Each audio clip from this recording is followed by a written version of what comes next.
Un départ de course très classique, mais une différence importante à l'arrivée. L'absence de classement, pas de chronomètre au bout de l'effort, mais ce n'était pas cela qui comptait dimanche dernier à Épinal. Pour la 7e fois, l'association des Amis de la Fac de droit rassemblait personnes valides et handicapées dans cet événement où l'on prône l'inclusion et l'accessibilité. Tout au départ, on l'avait organisé parce qu'on avait des étudiants en situation de handicap et on voyait les difficultés d'accessibilité. Donc on s'est dit qu'il fallait quand même essayer de faire quelque chose pour eux. Puis après, on a rencontré plein d'autres associations et on a vu que c'était vraiment important. J'ai une sœur qui est atteinte d'une maladie aussi, donc je fais la course principalement pour elle, pour tous les autres enfants aussi. C'est très important pour montrer qu'eux aussi existent et qu'ils peuvent participer à la course, que ce soit d'une manière ou d'une autre, en fauteuil, en marchant, même en courant, c'est important et faut soutenir tout ça. Porteurs de handicap ou aidants, tous partageaient la même vision. Si les regards changent, si les mentalités évoluent, le chemin vers une inclusion totale est encore long. Moi je l'ai vu avec le parcours de mon frère, ne serait-ce pour la scolarité. C'est qu'à un moment donné, d'Épinal, il était obligé d'aller sur Nancy pour avoir une scolarité adaptée à son handicap, on va dire. Donc forcément, il voit moins la famille, moins les parents, donc c'est un petit peu compliqué. Le handicap n'est pas une tare, c'est quelque chose qu'il faut arrêter de croire, arrêter de dire.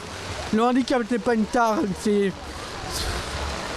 certes ça a des inconvénients, on a moins de facultés que les autres, mais quand on sait surmonter ça, on peut sans problème. Moi j'arrive à vivre comme les autres, je vais manger avec mes copains, j'ai des gens que j'adore, je suis très bien, je suis heureux d'être ici. On en fait déjà pas mal, mais je pense qu'il y a encore du terrain à faire. À Golbet, moi je fais du tennis et on a une cause qui se spécialise dans le fauteuil aussi. Pour le tennis, donc c'est chouette je trouve. Il y a de plus en plus d'élèves qui sont inclus à l'école, donc on les retrouve après à l'université, mais c'est encore trop peu en nombre.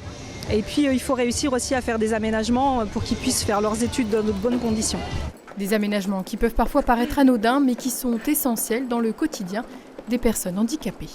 Juste l'accès à un magasin, parce que deux marches en fauteuil roulant, on ne les passe pas.